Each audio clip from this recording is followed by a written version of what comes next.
Hi, and welcome to Dog Talk. I'm Jill Nadeau, and with me is applied animal behaviorist Claudine McAuliffe. Hi, Claudine. Hi, Jill. How are you doing today? I'm wonderful today. Good. And we've got our friends here, Sand, and we've got Diamond here with us Yes, we today, do. too. Hi, guys. And who's this? Well, this is Annie. This is Annie. And Annie is getting quite a bit of attention from the two dogs. You know, I think dogs and kids are a great combination. And if we want that greatness to happen in that combination, we certainly want to make sure that we get our dogs off on the right foot with our baby. Right. That's always a huge concern. Absolutely, absolutely. And all too often, I think folks wait until the baby is on the doorstep ready to come into the house, and the dog is just caught totally with this surprise and doesn't know what to do. And it's a difficult thing for the dog because quite often the baby is taking up a lot of the time of the parents, and that's time that would normally be spent with the dog. So the dog sometimes gets pushed to the fringe of the family, and that can cause all kinds of behavior problems. So I would really love it if anyone who's expecting a baby and who has a dog in their home would begin to start the integration of the dog and the baby about 3 months before that baby comes along. Now, when pregnancy happens, it changes a woman's hormonal state, and it changes the way she smells. And the dogs know that something is up. Can't fool a dog's nose. So they're smelling all these hormonal changes, and that puts them on guard real fast that there's something new happening. So about 3 months before the baby comes, before Annie's arrival, what we want to do is begin to acclimate the dog to actually having an infant in the house. You know, infants are kind of interesting little creatures. They don't sound like humans. They have very erratic sleep and wake schedules, unlike humans. They drop lots of interesting things on the floor. They move in very strange ways, almost like an injured rabbit, prey animal. And these things can get dogs upset or maybe cause them to crowd in where you don't want them crowding in. And so we want to teach our dogs early on to have a lot of respect for anything that has to do with the baby.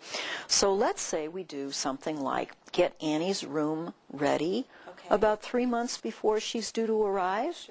And we're going to have this nursery set up so that we've got all of the things in there that we're going to use with her. We're going to have our powder. We're going to have our shampoo. We're going to have her brushes and her clothing and her diapers, and all that stuff is there.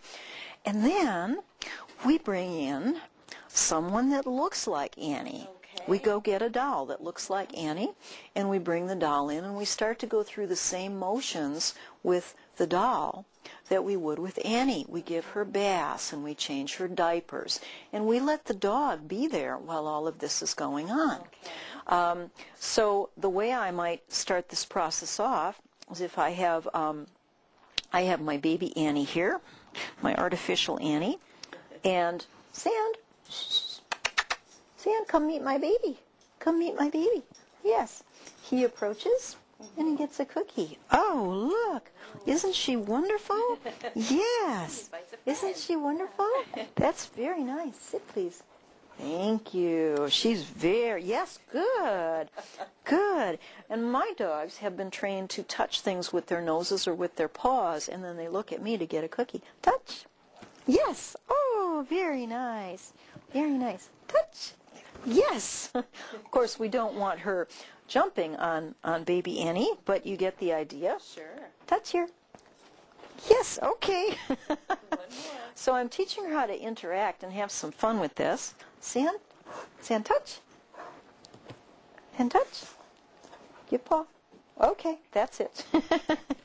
Good dog. So we want them to start having fun whenever baby Annie is around. And that way they look forward to seeing her, and they're less likely to feel put off when baby Annie's getting attention, and they're not.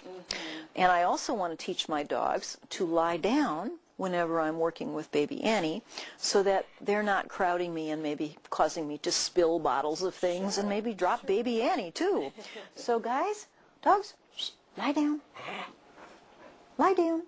Very nice. Lie down, Diamond. Yes, very good. Stay, dogs.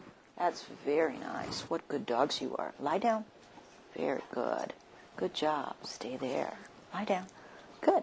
So I teach them to lie down, and they can be right with me wherever Annie is, and yet they're not getting in my way. Right now the treats are overpowering baby Annie, aren't they? Yes, but they're spending more time looking at me than they are at baby, and that's exactly what I want.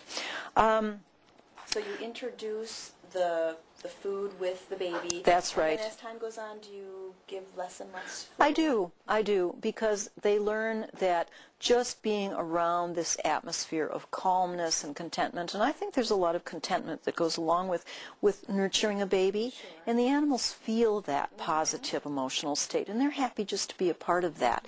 Now, when we first bring baby home from the hospital, any ideas about how we could introduce the baby to the dogs for the first time? Well, I actually have heard this before. So you bring a blanket or something that the baby has maybe slept with to the house first. Right. That's an excellent idea. Okay. So bring that home, let the dogs get acquainted with it, and again, have your food handy so that this is not a startling or arousing event to the dog.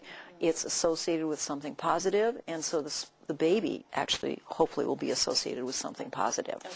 So when we're bringing that baby home from the hospital, it's a very good idea to have Mom go in first. Okay. You know, she's been gone for a few days. The dogs are wondering what's up here. Things have changed quite a lot. So have someone hold the baby, maybe Dad. Mom goes into the house first, gets reacquainted with the dogs, and then Dad brings the baby in. The dogs are on leashes, so they can't spring up and investigate, because they probably will want to. Yes. You know, what is this cool thing that they're carrying?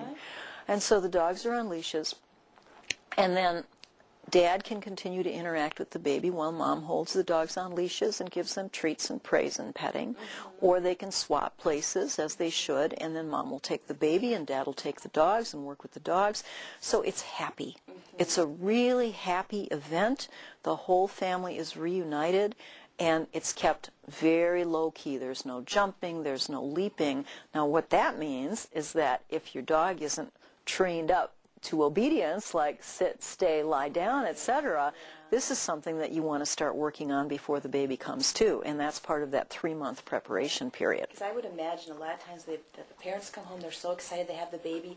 The dog's excited because they're home, and they start jumping, and the first thing you do is yell at the dog. Absolutely. So it's a bad negative thing. Absolutely, yes. So have this planned out ahead of time, and even do some rehearsal. You know, with your doll baby Annie, you want to practice the same thing with the doll before you actually bring the real baby Annie home. Okay, great. Wonderful. Thank you so much. You're welcome. You're very welcome.